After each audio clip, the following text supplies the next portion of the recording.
Irmãos, quarta-feira, toda quarta-feira que a igreja nós temos estudo bíblico, culto de doutrina, culto de oração.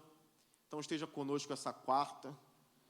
Você que está ausente desse culto, não deixe de vir quarta que vem. Quarta passada nós falamos sobre a doutrina do arrebatamento da igreja. Se cremos ou não no arrebatamento secreto,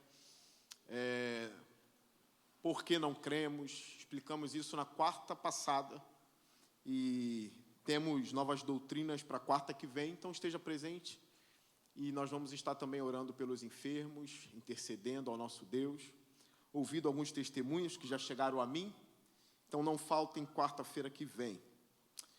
Abra sua Bíblia agora no livro de Salmos, Salmo de número 1.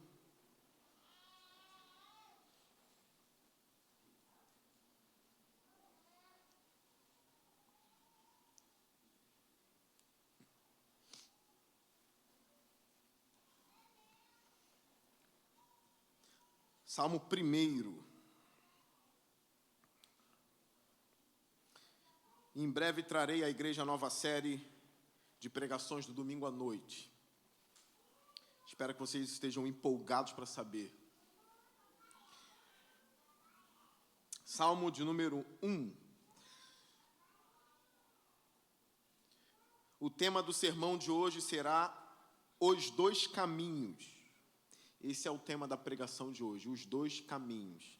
Vamos ler esse salmo. Bem-aventurado aquele que não segue o conselho dos ímpios, ou como é feliz aquele que não segue o conselho dos ímpios. Não imita a conduta dos pecadores, nem se assenta na roda dos zombadores. Ao contrário, a sua satisfação está na lei do Senhor, e nessa lei medita dia e noite. É como árvore plantada à beira de águas correntes, dá fruto no tempo certo, e suas folhas não murcham. Tudo o que ele faz prospera. Não é o caso dos ímpios. Os ímpios são como palha que o vento leva. Por isso, os ímpios não resistirão no julgamento, nem os pecadores na comunidade dos justos, pois o Senhor aprova o caminho dos justos, mas o caminho dos ímpios leva à destruição. Oremos ao Senhor. Senhor Deus, queremos ouvir Tua voz. Usa o vaso de barro essa noite. Fale ao coração da igreja, repreenda, exorte, console, Senhor. A Tua voz é bem-vinda entre nós. Ajude a igreja a não amar o caminho da impiedade. Ajude a igreja a amar o caminho da justiça que vem de Ti, Senhor. Me entrego ao Teu Espírito nesta hora, em Cristo Jesus. Amém. Irmãos, o estudioso do livro dos Salmos disse que o Salmo 1, ou Salmo 1, ele foi composto como uma introdução de todo o saltério. Ou seja, esse salmo ele precisa ser lido, entendido à luz de todo o saltério. Aqueles que conhecem os salmos, aqueles que meditam nos salmos, conhecem cada salmista, conhecem cada luta que os salmistas passaram, conseguem olhar para esse salmo aqui e até mesmo interpretar esse salmo como deveria, ou da forma correta. Por exemplo, há uma dúvida quando esse salmo diz que tudo que o justo faz prospera. Há uma dúvida, porque esse texto ele foi selecionado e tirado para ser um dos textos principais da teologia da prosperidade. De que o fiel da igreja, de que o justo, ele nunca vai passar necessidade. Dizem eles, de que o justo, ele nunca terá aflições financeiras na vida, pois esse salmo garante que tudo que o justo faz prospera. A gente tem esse salmo aqui, mas a gente tem todo o saltério. E tem esse salmo como uma introdução do saltério. Ou seja, nós sabemos que esse tudo que ele faz prospera precisa ser interpretado à luz de tudo que aprendemos nos salmos. Logo, o que isso significa? Que o justo tem a aprovação do Senhor. Que todos os caminhos dos justos estão debaixo do sorriso de Deus. Por isso que alguns exegetas, alguns teólogos interpretam o termo bem-aventurado como aquele que tem o sorriso de Deus. Por que é difícil interpretar esse texto? Porque feliz talvez não seja a interpretação correta. Porque felicidade para a gente é estar soltando fogos, é estar rindo e gargalhando o tempo todo. Sabemos também que nos salmos isso não existe. Nos salmos existem homens angustiados. Nos salmos existem homens com a alma inconsolável, como o Salmo 77. Nós temos também no saltério Asaf profundamente angustiado, porque ele tinha doenças, ele tinha pobreza, e o ímpio não. O ímpio estava sempre saudável. O ímpio, ele estava sempre próspero financeiramente, ao ponto de ser arrogante. Aí Asaf entra numa crise por causa disso. Ele chega a dizer que os pés dele quase escorregaram por causa disso. Porque ele via a prosperidade do ímpio e ele passava necessidade. Tendo isso em vista, é óbvio que o Salmo 1 não está defendendo que o crente, que o justo, terá prosperidade financeira. É óbvio que isso o Salmo não está defendendo. O Salmo não está defendendo que se alguém está pobre, é porque esse alguém é ímpio. Longe disso. Não é a interpretação desse Salmo. Agora, esse Salmo garante que o justo tem a aprovação do Senhor. É isso que o justo deseja. É isso que o justo deseja. O justo não quer a reprovação de Deus. O justo não quer ser reprovado pelo Altíssimo. O justo não quer o olhar de desprezo de Deus ou o olhar irado de Deus. O justo quer o sorriso e a aprovação do Senhor. Como diz aquele cantor Lázaro, né? Vou passando pela prova, dando glória a Deus. Tudo que nós queremos é isso. Seja na prova, seja no período da prosperidade, seja no período em que a gente perde tudo, que é o período da prova. A gente quer passar por esses períodos tendo o aplauso do nosso Deus. Eu já ensinei à igreja aqui que Deus honra os homens. Eu já ensinei para vocês também que esse contraponto à teologia da prosperidade, que cai no outro extremismo, é errado. A ideia de que Deus nunca se alegra com ninguém, de que o homem é um miserável para sempre o miserável, de que o homem sempre será um ser desprezível para Deus, é falsa teologia também. Não adianta combater a teologia da prosperidade pregando a teologia da miséria espiritual, da miséria financeira. Também não é assim. Esse hino que nós cantamos aqui na abertura do culto, que diz assim: eu te busco, te procuro, ó Deus. Ele está garantindo que o justo busca o Senhor. Eu fui pregar no retiro uma vez, e eu não fui o primeiro preletor. Um homem pregou primeiro que eu. E eu fiquei assistindo a pregação desse homem, nesse evento que eu fui pregar. E nesse evento, os crentes que estavam realizando, cantaram esse hino. Eu te busco e te procuro, Deus. Senhor, te quero o quê? Quero ouvir tua voz, Senhor, te quero mais. Aí o pregador veio antes de mim. Eu detesto, eu prefiro ser o primeiro a pregar e ir embora. Agora está lá ouvindo o outro pregar. Eu não estou dizendo que eu não gosto de ouvir, não. Eu gosto de ouvir pregação. Eu gosto. Eu não levanto nem para ir no banheiro. Eu fico. O problema é quando eu tenho que despregar o que o outra pessoa pregou. Esse é o problema. É uma falta de ética horrível. E também, se eu não fizer, é uma falta de zelo. Aí o homem está pregando lá, ele está pregando, e ele diz assim: vocês crentes não conhecem a Bíblia. Porque a Bíblia diz em Romanos 3 que não há quem busque a Deus. Aí eu falei, miserável. Miserável, não há quem busque a Deus. E está escrito lá em Romanos, não há quem busque a Deus. Está escrito em Romanos, não há um justo sequer. Está escrito em Romanos, todos se extraviaram e foram destituídos da glória de Deus. Está escrito.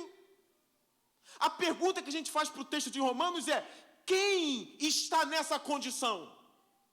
É óbvio, o homem caído, sem Cristo. Em Romanos 8, o autor dá um brado lá, dizendo que o Espírito Santo, que o Senhor Jesus livrou ele de toda a condenação. Isso já começa no final do 7, caindo para o 8. Que aquilo que a lei não conseguiu fazer, Cristo fez. Ou seja, é óbvio que existe um povo que busca a Deus. Quem é esse povo? É o povo que foi lavado e remido pelo sangue de Jesus, que foi regenerado. A doutrina do arrependimento, ou seja, todo aquele que recebe Cristo tem que ter a vida mudada e se arrependido dos seus pecados. Logo, não existe um crente não arrependido. Todo crente é alguém arrependido. É essa pessoa que vai buscar o Senhor Todo-Poderoso. Logo, o louvor está certo. Há aqueles que buscam o Senhor. E depois eu tive que ensinar e pregar isso. É uma falta de ética horrível. Mas aquilo que eu falei, também seria uma falta de zelo se eu não pregasse isso. Então nós sabemos que essa outra teologia que ensina que o homem é sempre miserável, que Deus está sempre zangado com o homem, que Deus está... Mentira, Deus honra os homens também. Nós aprendemos nas cartas do Apocalipse que tinha uma igreja que Jesus honrava. Nós aprendemos que Jesus vai até mesmo estender a sua glória, e essa é uma doutrina profunda, né? Aos homens. Homens sentarão ou se assentarão no trono de Jesus naquele dia. Eu até disse para a igreja que Jesus vai pegar a mão do vencedor, vai estender naquele grande dia e vai dizer aqui: anjos, seres do céu, da terra, debaixo da terra, aquele que está sentado no trono, ele vai segurar e vai dizer: eis aqui um vencedor, eis aqui aquele que terá também a coroa da justiça, que se assentará em meu trono. Deus honra homens, Deus se agrada de homens, Deus recompensará homens. Então cuidado com esses extremismos. Nem teologia da prosperidade e nem teologia da miséria. Existem crentes que estão alcançando um nível de justiça tão profundo que o nosso Deus está se alegrando nas alturas. Que os anjos se alegram nas alturas, que Deus está aplaudindo. Sim, verdade. Existem homens ainda que estejam passando por problemas profundos na vida, eles são fiéis de uma forma que Deus está sorrindo para eles. Que Deus ainda está dizendo: viste o meu servo José, viste o meu servo Chiquinho, viste o meu servo Francisco, viste meu servo Marcos, olha como ele é, olha como ele se mantém fiel, olha como ele me ama, olha como ele não desiste. Olha a minha serva, como ela continua perseverante, mesmo passando por profundos sofrimentos. Outros já teriam desistido no lugar dela, mas ela continua. Ela se deleita em mim. Ela ama me cultuar, ela ama me louvar. Eis aí uma mulher justa. Eis aí um homem justo. O salmo começa de uma forma negativa. Existem coisas que o homem justo não pode fazer. Existem coisas que o homem justo não fará. Verso 1. Bem-aventurado. Jesus usa esse termo no Sermão do Monte, tá? Na nossa Bíblia está traduzido: como é feliz aquele que não segue o conselho dos ímpios. Como é feliz aquele que não imita a conduta dos pecadores. Como é feliz aquele que não se assenta na roda dos zombadores. Moutier, um estudioso do Antigo Testamento, ele defende que isso aqui é um estado de degradação. Ele vai defender isso. Outros não vão concordar, vão achar que são paralelismos. Não vou explicar isso agora. Mas o Moutier vai dizer que são degradações, ou seja, o conselho dos ímpios, aquele que se infiltra nesse estado de conselho, de habitação do ímpio, ele acaba se aprofundando na conduta do ímpio. Ele começa a se aprofundar nessa conduta e daqui a pouco ele se assenta na roda dos zombadores. E Motier vai dizer, os zombadores são as piores castas ou as piores etapas de um pecador. Quando ele chega no nível da zombaria, quando ele chega no nível de ser conhecido por Deus como escarnecedor, ele chegou no nível pior, o mais caído, que talvez nem haja mais arrependimento para tal homem, ou para tal homens. Um homem justo despreza isso aqui. Os nãos da Bíblia são preciosos. Bem-aventurado quem não. Bem-aventurado quem não faz isso, bem-aventurado quem não faz aquilo. Pastor, cuidado para não ensinar legalismo na igreja. Cuidado para não ficar dizendo para a igreja o seguinte, não faça isso, não faça isso. Irmãos, isso não é legalismo. A Bíblia começou dizendo, bem-aventurado quem não faz isso aqui. Bem-aventurado quem não segue o conselho dos ímpios.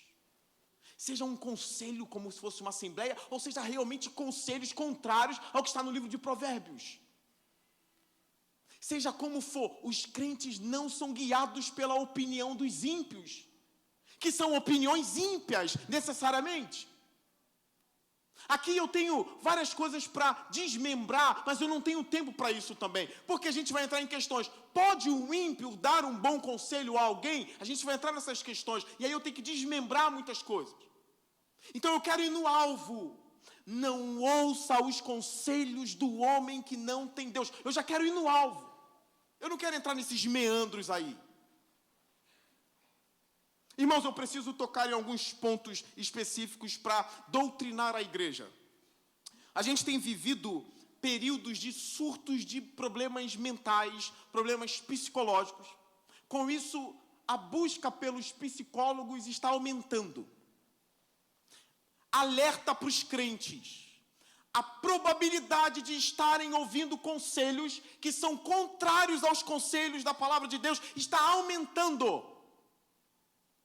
Porque a palavra de um psicólogo agora está sendo uma palavra mais potente do que a de um pastor, ou de um conselheiro espiritual, ou mais potente do que a própria palavra de Deus. Aqui está um bom ponto de partida para entrar num pouco desses meandros aí. O que são os conselhos dos ímpios? São os conselhos contrários aos conselhos de Deus. Se sair uma verdade da boca do ímpio, é de Deus e não do ímpio, entende? Se você tiver com um problema grave com o seu filho, ou com o seu casamento, ou seja lá o que for, e o ímpio falar para você, por favor, espere um pouco mais, não abandone sua família. Opa, esse conselho não é ímpio. Esse conselho está na palavra de Deus. Jesus falou disso em Mateus 19. Deus falou disso em Gênesis capítulo 2. Opa, é um ímpio dando um conselho que não é um conselho ímpio. Agora, o que são os conselhos ímpios do Salmo? Tudo aquilo que vai contra a palavra de Deus. Por isso, eu já quero colocar a igreja no prumo. É prumo mesmo, não é plumo não. Depois ele falar, pastor está falando igual problema. É prumo. Colocar cuidado com essas buscas desenfreadas para solucionar problemas psicológicos e você acabar acatando conselhos que são contrários à palavra de Deus. Nem todo pastor é confiável também. Não é esse ponto. É por isso que a gente precisa estar cheio disso aqui. Para a gente aconselhar, para a gente guiar a vida das pessoas baseado na palavra de Deus. Quantas pessoas descambaram por causa de terapia? E eu não estou fazendo campanha contra a terapia. Tem gente cristã, boa. Se um psicólogo ele é cristão e no consultório dele, não virou uma palestra contra o psicólogo, não, isso é um sermão bíblico. Mas são exortações para a igreja. E o psicólogo diz assim, olha, aqui eu sou um psicólogo, eu sou um cristão lá fora. A minha Bíblia fica lá fora, aqui dentro é Freud. Aqui, sai fora. Um cristão ele é dominado pelo livro em todo lugar que ele for. Se ele é psicólogo, ele é dominado pelo livro. O livro é esse aqui, a Bíblia. Ele é dominado pelo livro no consultório dele. Se ele é médico, ele é dominado pelo livro lá no consultório médico. Eu visitando um homem doente, o médico chegou para mim e disse assim, sabemos que Deus está no controle de tudo. Um médico falando. Eu não fiquei fiquei perguntando de que igreja ele era, se ele era cristão ou não, que a minha atenção estava para o doente. Mas se ele for cristão, ele está colocando Deus e o livro no ambiente de trabalho dele, porque o crente faz isso. Se você é crente e está aqui e diz assim, pastor, no meu trabalho eu sou assim. No meu trabalho é Deus lá fora e eu e o meu conhecimento aqui dentro. Você não está de acordo com a palavra.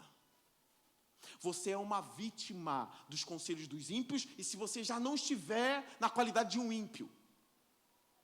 O texto vai te dominar até mesmo no trabalho. Quantas pessoas largaram a família por causa de terapia, de conselho de psicólogo? Quantas pessoas começaram a fazer sexo com o namorado por causa de conselho de psicólogo? Quantas pessoas estão abandonando a igreja e até mesmo ficando Cristo em casa porque o psicólogo disse, a religião está destruindo o psicológico das pessoas, inclusive o seu. Aí a pessoa, opa, o que é a religião? Não, busca a espiritualidade, é isso que está na moda agora. Busque a espiritualidade, você não precisa buscar a religião. Você não precisa ser membro de uma igreja, você não precisa ter um pastor, você não precisa ter um líder. Busque a espiritualidade na sua casa, que é mais saudável para você do que estar num lugar cheio de pessoa que está afetando o seu psicológico. Aí a pessoa vai e ouve o psicólogo. Saindo da psicologia, gurus espirituais espalhados no Instagram. A igreja está passando por problema de ficar vendo vídeo de 50 segundos e deixar aquilo dominar ao ponto de começar a ter dúvida por causa desses gurus espirituais de internet. Fuja disso também. O caminho do justo está no texto sagrado e em todos aqueles que têm conselhos baseados no texto sagrado. Não ande com os ímpios. Não imite a conduta dos pecadores e não se assente na pior roda do mundo, que é na roda dos escarnecedores. Segundo ponto importante. Não, pastor, eu tenho visto um outro pregador na internet que ele é mais brando. Ele é um pregador que ele já não está tomado mais pela religião, ele está tomado pelo amor. Começou bem, gostei do que eu ouvi. O problema é quando diz assim, eu me afastei dos meus amigos ímpios por causa da religião. Mas agora conhecendo esse novo pregador, esse novo arauto de Deus, eu estou percebendo que Jesus andava com os pecadores. Logo eu voltei a ter as minhas amizades ímpias. A minha esposa não está entendendo isso, porque a mente dela é fechada. Mas eu entendi que Jesus andava com as prostitutas, com os beberrões, com os corruptos. Então eu estou lá também. E ainda vem com jargão. Pior é andar com os crentes, pastor. Nunca. Nunca. Conhecendo o saltério, o salmista vai dizer que a companhia dele são todos aqueles que temem ao Senhor. Salmo 119, verso 63. Companheiro sou de todos os que te temem, Senhor, diz o salmista. Eu sou companheiro de todos os que te temem. O Salmo 1 continua valendo. Se você se mantém na roda dos escarnecedores, usando essas desculpas espirituais, não adianta. Você está no erro. Agora, é óbvio, pastor, estou lá pregando o evangelho para eles. Amém. Amém. Agora eu estou lá brincando, me divertindo. Porque crente, pastor, crente não se diverte, crente que não sei o quê, crente, eles que se divertem. Tomo minha cervejinha com eles, rio com eles, brinco. Não. Na roda dos escarnecedores, não. Tenho minhas críticas a essa tal alegria dos crentes? Tem. Eu acho que os crentes devem festejar mais, tá? Eu acho que os crentes precisam ser mais alegres, tá? É possível ter momentos deliciosos na presença dos santos. É possível ter brincadeiras divertidíssimas na presença dos santos. Porque também foi colocado para a gente que o espiritual é o carrancudo. Carrancudo é o diabo. O crente é alegre. Pastor, o crente pode cantar no karaokê no aniversário? Óbvio que pode. O crente pode dançar também, pular? É óbvio que pode. Então reveja os seus amigos crentes, não use isso como desculpa para estar na companhia de homens que escarnecem. Eu vi um homem que se diz crente, nesses podcasts, conversando com escarnecedores. Depois, eu falei, caraca, esse cara está ouvindo tanta coisa contra Deus. E ainda vem dizer para os caras, não, vocês são legais. Eu estou gostando de estar aqui. Os caras estão blasfemando contra Deus ali. Esse podcast está sendo colocado para isso. E tem um cara que se diz doutor em teologia, que está ali ouvindo e dando razão para os caras. Os caras, não, o meu ponto contra Deus é esse. Cara, eu te entendo. Sim, eu te entendo. E depois o pessoal caindo dentro, esse cara não defendeu Deus em nenhum momento. Quando eu digo defender Deus, vocês entenderam.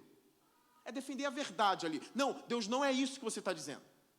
Você está enganado. Ele foi fomentando, porque ele também, na mente dele, era uma vítima de uma perseguição religiosa. E ele foi dando trela. Aí eu falei, os escarnecedores estão ali.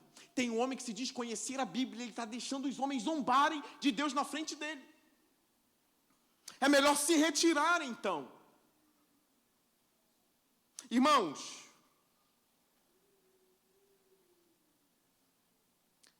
o verso 2 vai dizer, ao contrário, guarde isso. Eu ia ler um textinho de Provérbios, mudei de ideia, tá? Vamos ao verso 2. Ao contrário disso, sua satisfação está na lei do Senhor. E nessa lei medita dia e noite. É por isso que são os dois caminhos. Os ímpios sempre existirão até a vinda do Senhor. Eles estariam, de alguma forma, existirão depois do julgamento. Mas isso é doutrina para outro dia. É ensinamento para outro dia. Mas sempre haverá os ímpios. Sempre haverá o caminho dos ímpios. Mas o justo também. O justo tem prazer em coisas contrárias aos ímpios. Se você se converteu e as suas afeições não mudaram, não houve conversão verdadeira. Alerta para isso. Alerta agora.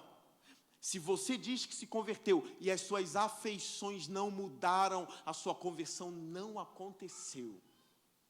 Se você não tem satisfação nas coisas de Deus, não houve uma mudança do seu coração, ou no seu coração.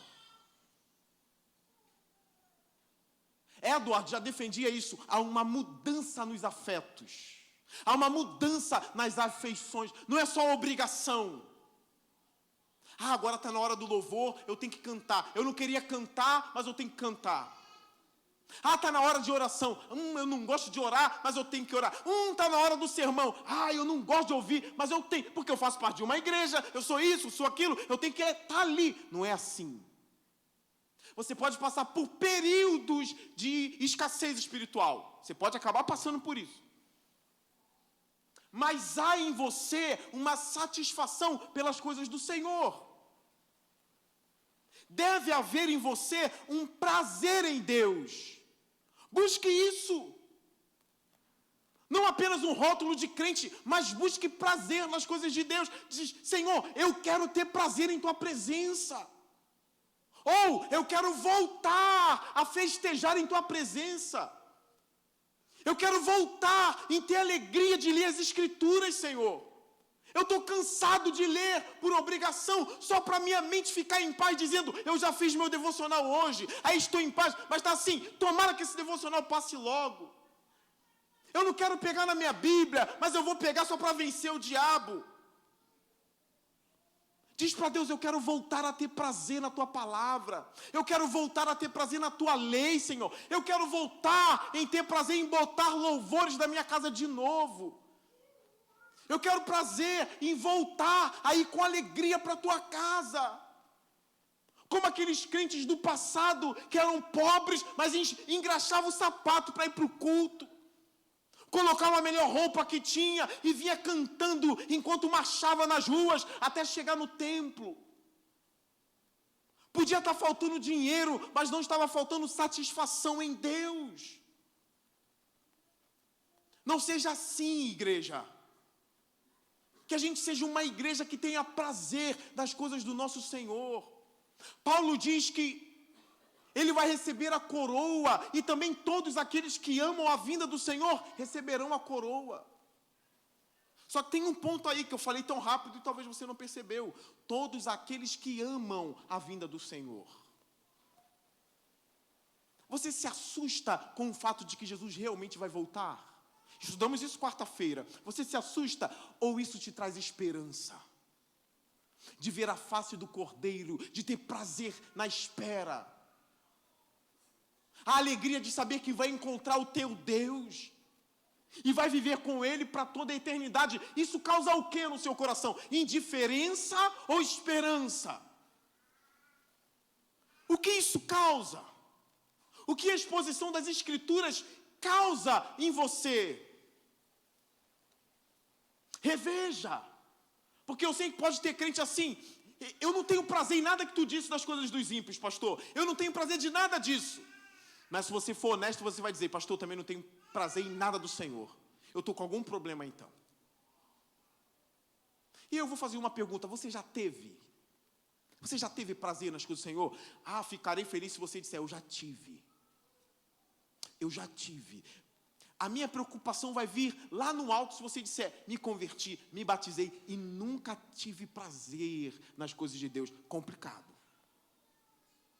Lembra disso, conversão também significa mudança das afeições. Se você não amava a Deus, você passa a amar. Se você desprezava a Bíblia, agora você passa a amar. Se você odiava a crente, agora você quer ver crente. Se você não gostava de crente, agora você quer estar junto de crente. Você quer estar na igreja com os crentes. A oração, eu sei que é uma guerra. Eu sei que é uma guerra. Eu dizendo ontem para os casais, lendo o apóstolo Paulo escrevendo o texto bíblico, ele escrevendo as cartas. Tem momento nas cartas que ele do nada, ele diz assim: abandonaram o Criador. Aí ele vem: que é bendito para sempre, amém. No capítulo 1 ainda, de Romanos, ele ainda tem muita coisa para escrever, que hoje nós temos capítulo e versículo. Ele vai até o capítulo 16, e no capítulo 1 ele já diz que é bendito para sempre, amém. Ou seja, ele está louvando a Deus enquanto escreve. Você não está vendo que o apóstolo Paulo amava tanto? Ele tinha tanto prazer que ele adorou a Deus escrevendo.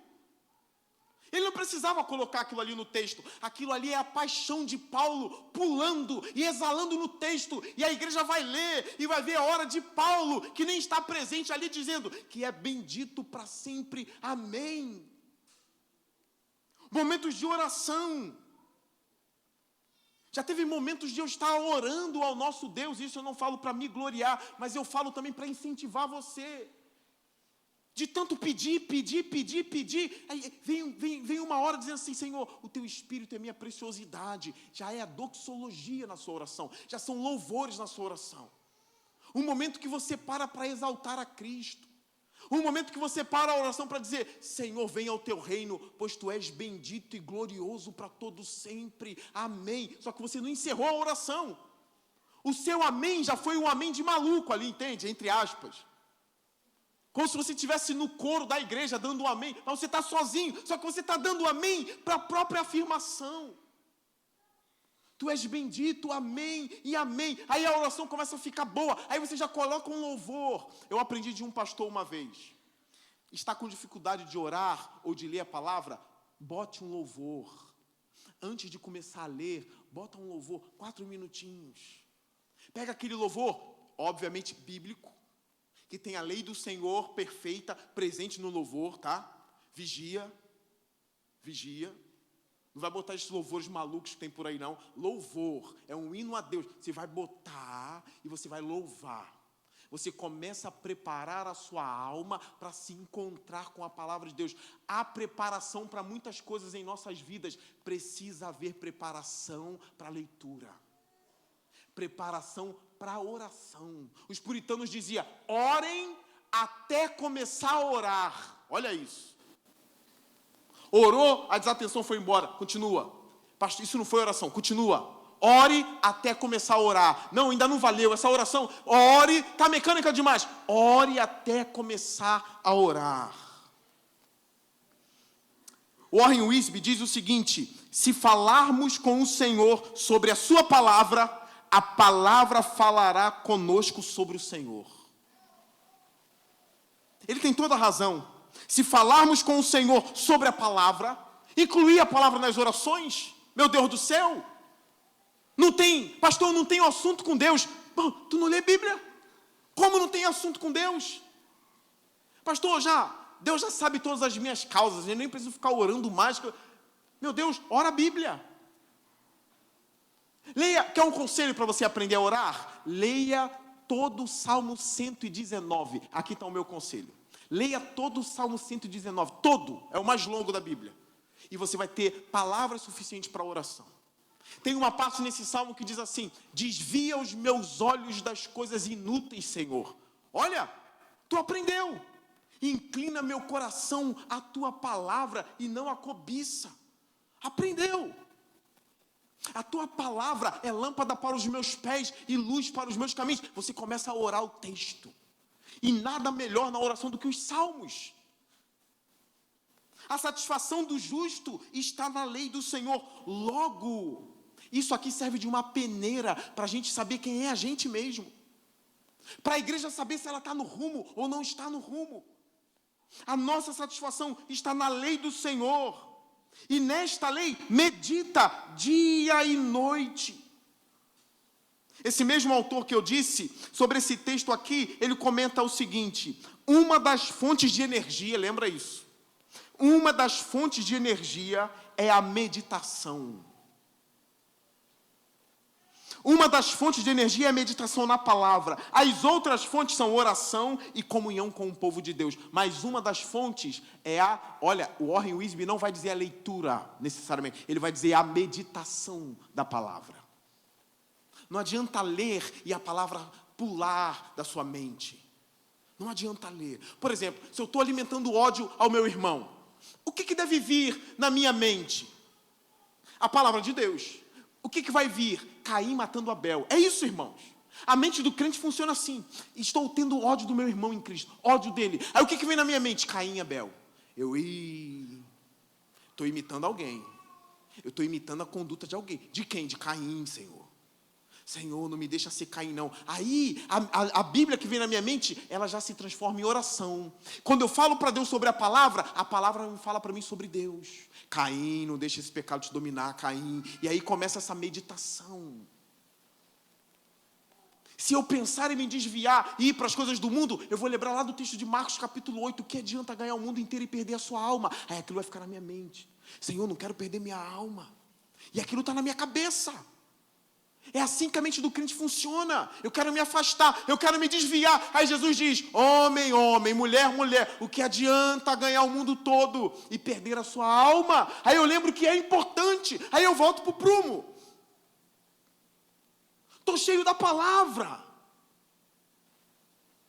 Quando eu acho que Deus não é poderoso o suficiente para caminhar comigo e para me livrar dos laços e dos dardos inflamados do diabo, aí vem: Deus é poderoso para fazer infinitamente mais do que pedimos ou pensamos. Aí a palavra vem. É assim que a mente do crente funciona. Vai ler o texto para você ter argumento contra você mesmo também, e para você ter argumento na oração.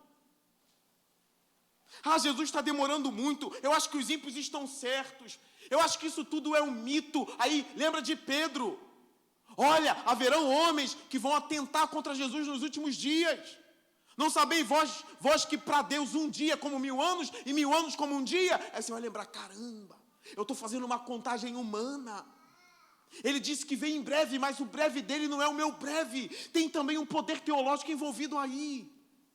Aí Pedro dizendo: vocês não sabem que a demora do Senhor significa paciência.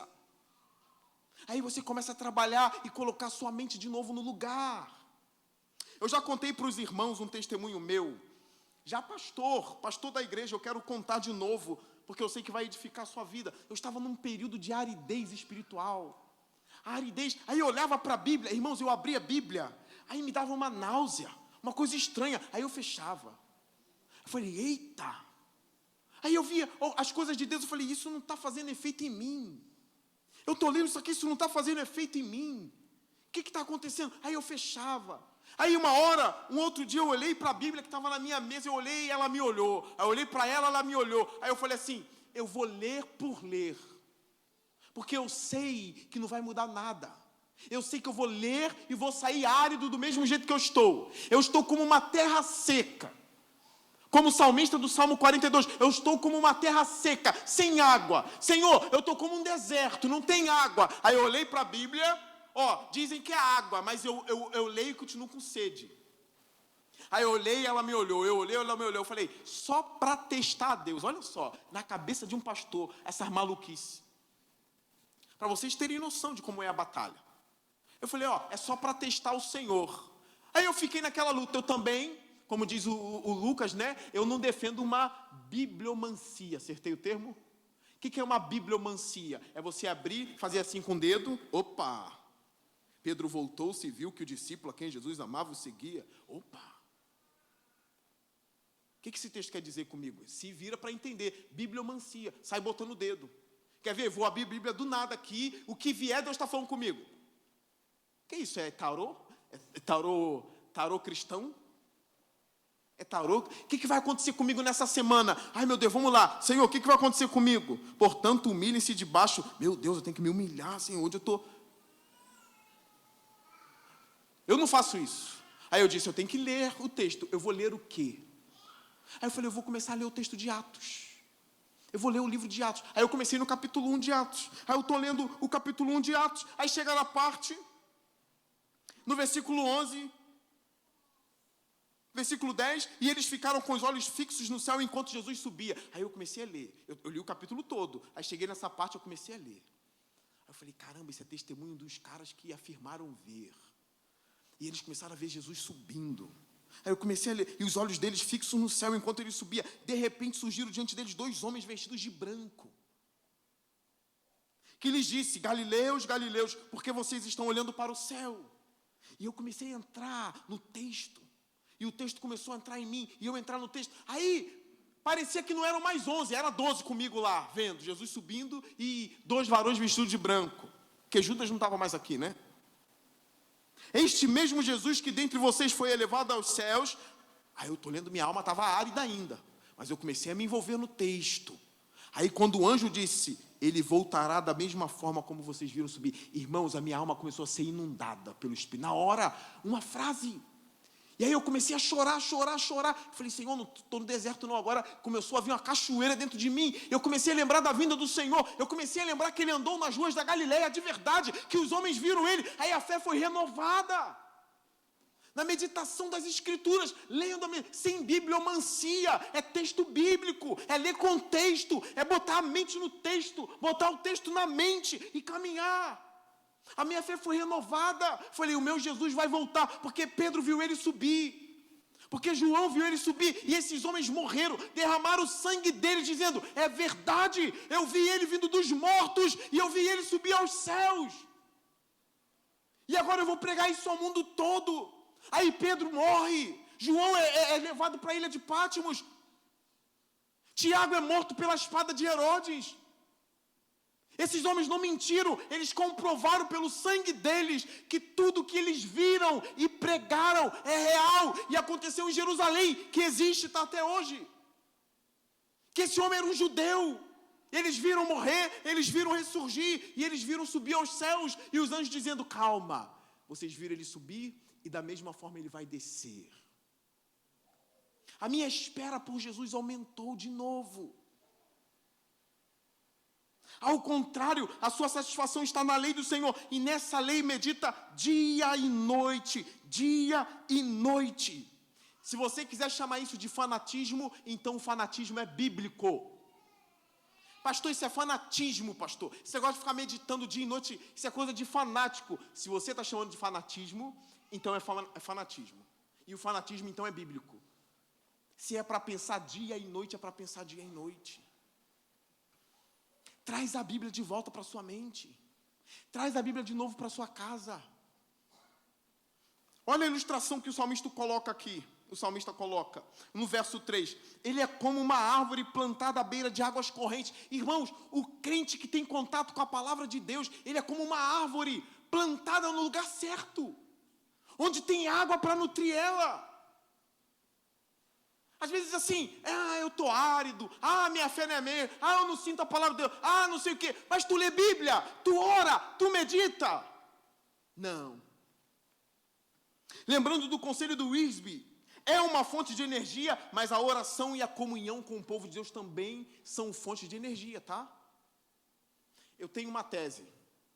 Só é bom meditar sozinho no texto bíblico se você estiver preso pelo Evangelho. Aí é bom. Está enjaulado?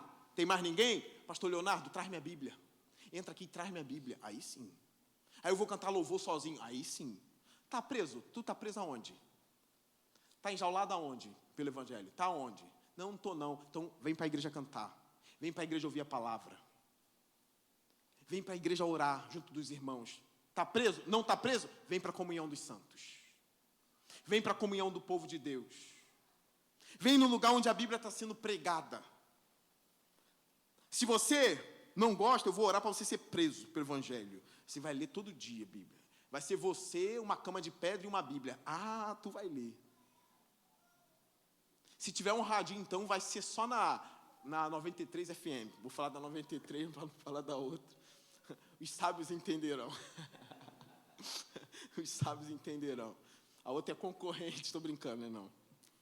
Brincadeira, né, não, irmão? Pode ouvir a 97, 93. Não valeu, porque só os sábios entenderam, né? Ele dá fruto no tempo certo, essa árvore. As folhas dessa árvore que está junto às águas correntes, elas não murcham. Tudo que ele faz prospera. Aí eu já ensinei para os irmãos. Ele tem a aprovação de Deus em tudo. Deus está sorrindo para ele, porque ele medita na palavra. Ele está onde a palavra está. Eu já estou caminhando para o final, meus irmãos. Eu quero que vocês façam esse esforço comigo. Abram a Bíblia em Mateus 7, 24. Faça esse esforço. Você que não leu a Bíblia a semana toda, você vai ter esse momento como se fosse a tua leitura agora. Mateus capítulo 7, versículo 24, é um texto muito famoso. Se você não achou, olha para o telão aqui.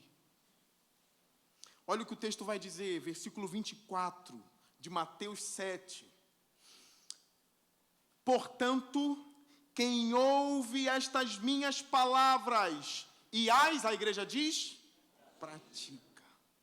É como um homem prudente que construiu a sua casa sobre a rocha. A ilustração aqui não é mais sobre árvore, mas é sobre o edifício. Que não é construído, quem trabalha com construção aqui sabe, não é construído sobre areia, mas é construído sobre um alicerce forte. Aí o versículo 27, caiu a chuva, transbordaram os rios, sopraram os ventos e deram contra aquela casa e ela não caiu. Por quê? Porque tinha seus alicerces na rocha. O que seria estar alicerçado na rocha nesse contexto? Ouvir a palavra e praticar a palavra. Diga para o irmão que está do seu lado assim. Ouça a palavra e pratique a palavra. Diga.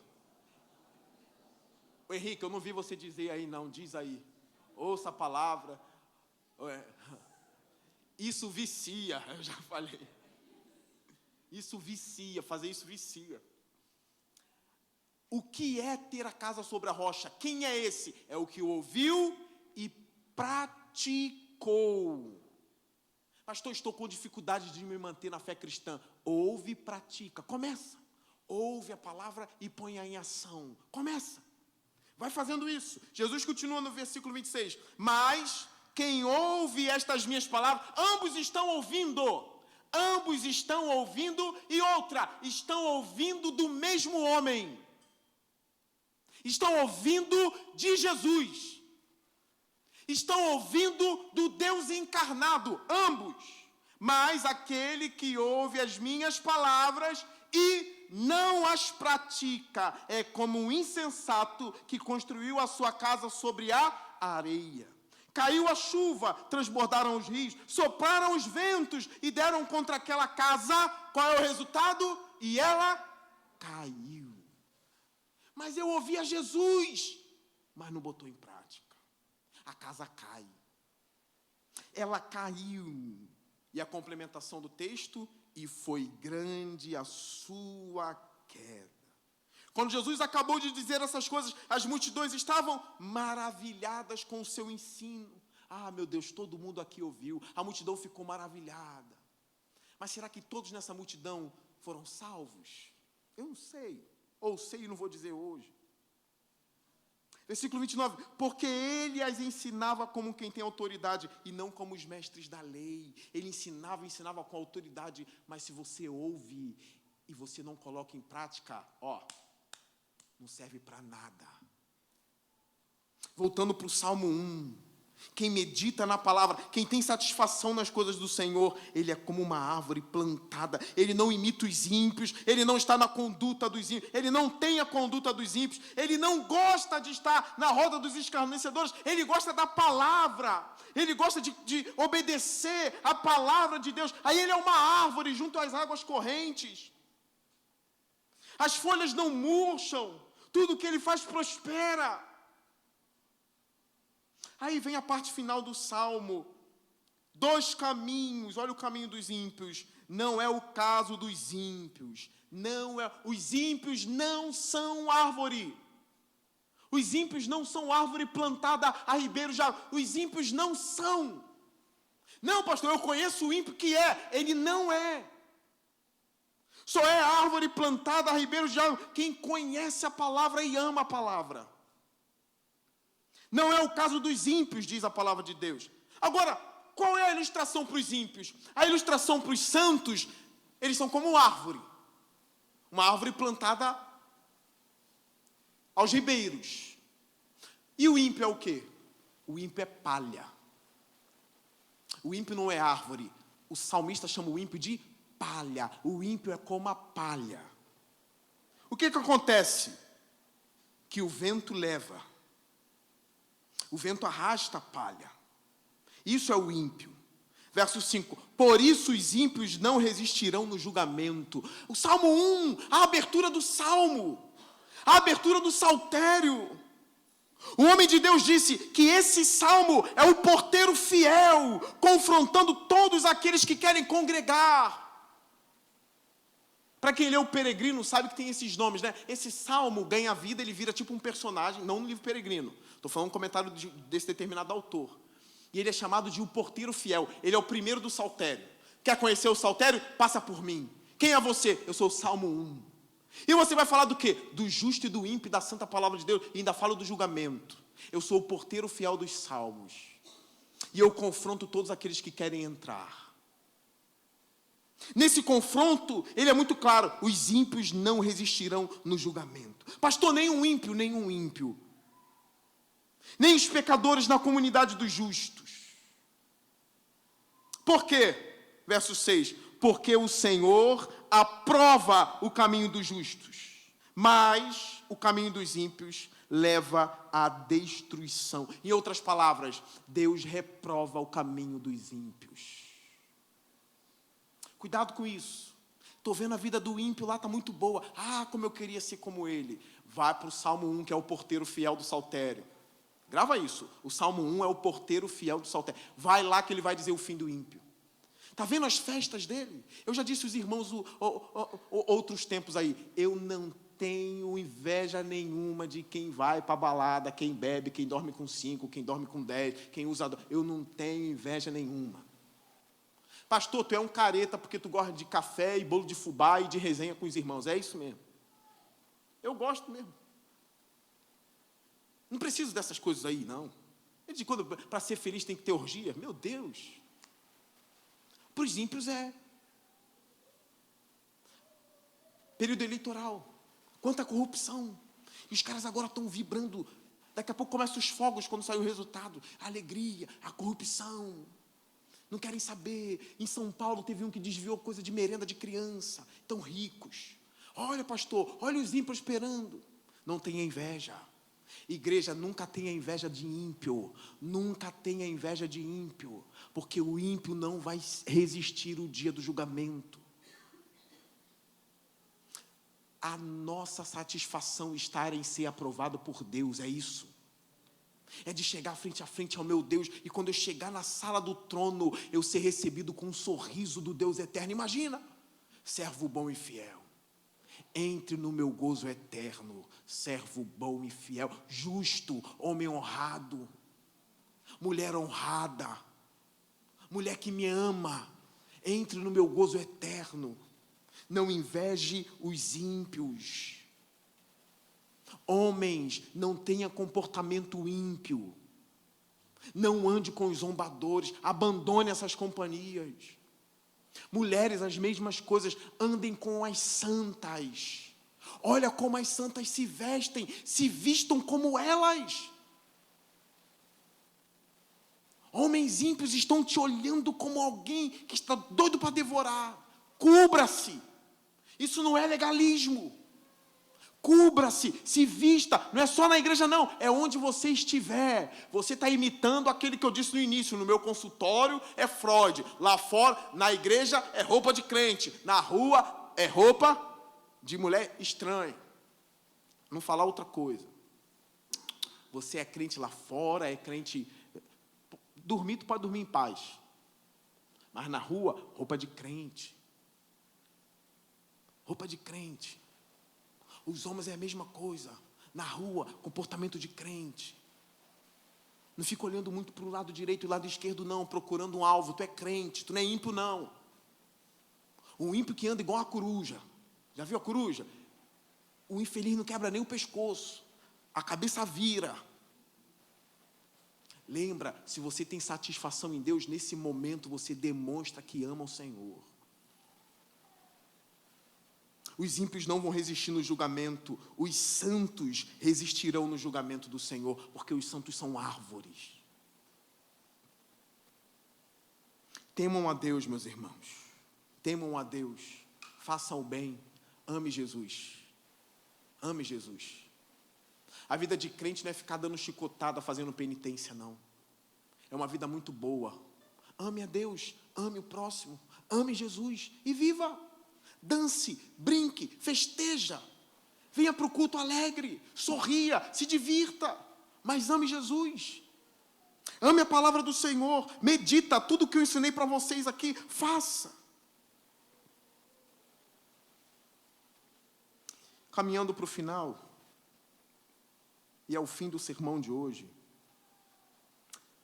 a vida espiritual não é alimentada por mananciais ocultos. Estou dormindo, não sei nem de onde está vindo a coisa oculta. Não, santo, não santo.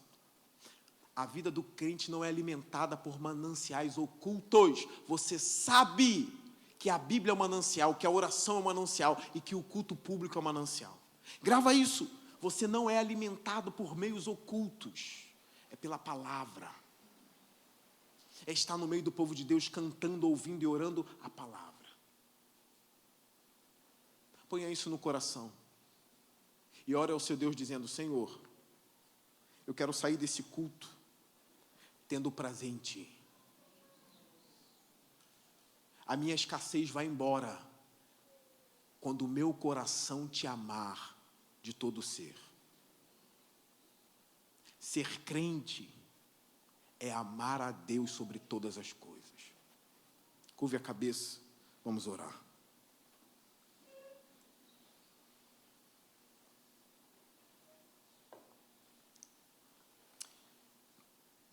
Senhor Deus, seja louvado e glorificado nessa igreja. O seu nome, Senhor, é grande entre nós. E eu repito, Senhor, o seu nome é grande entre nós. Estamos aqui, ó Deus, desejosos que a Tua palavra, Senhor, seja luz para os nossos caminhos e lâmpada para os nossos pés. Como um orvalho, ó Deus, que desce pela terra seca, é a Tua palavra em nós, Senhor. Precisamos ser banhados pelo poder da Tua palavra, vinda com o poder do Teu Espírito, Senhor Deus. Eu oro a Ti pedindo, Senhor, que a Tua palavra venha marcar a profundidade da nossa alma. Que ela chegue lá na raiz, ó Deus, e que ela fira. Que a Tua palavra nos fira, ó Deus. Que haja mudança de vida pela Tua palavra, Senhor. Que haja arrependimento pela Tua palavra, porque ouvimos a Tua palavra e a Tua palavra nos feriu, Pai. O Teu povo é guiado pela Tua voz. Então, Senhor, fale com o Teu povo, Senhor. Senhor, eu sou guiado pela Tua voz, eu sou uma ovelha. Quando o pastor grita, eu ouço. Grite, Senhor. Fale comigo, fale com a Tua igreja. As Tuas ovelhas amam ouvir a Tua voz, Senhor. Nos guie, nos alimente. Tire o desespero da nossa alma. Que a Tua palavra seja uma rocha, Senhor, embaixo dos nossos pés. Que os crentes da PIB do Parque saiam daqui hoje, Senhor, abundantes do Teu Espírito pela Tua palavra, ó Deus. Nós queremos meditar, nós queremos amar, Senhor Deus. Nos ajude a ler a Bíblia. Nos ajude a voltar a orar com prazer, sentindo o Teu Espírito, Senhor. Sentindo o coração queimando. Nos ajude a amar vir à igreja, Senhor. Estar com os irmãos, Senhor Deus. Cultivar amizades que não são ímpias, mas são santas, ó Deus. Andar com homens santos, com mulheres santas, Senhor. Que o Salmo 1 esteja sempre gravado em nossa mente e em nosso coração, para a sua glória, ó Deus, e para a redenção do seu povo. Em nome de Jesus Cristo, amém. Você fique de pé agora, nós vamos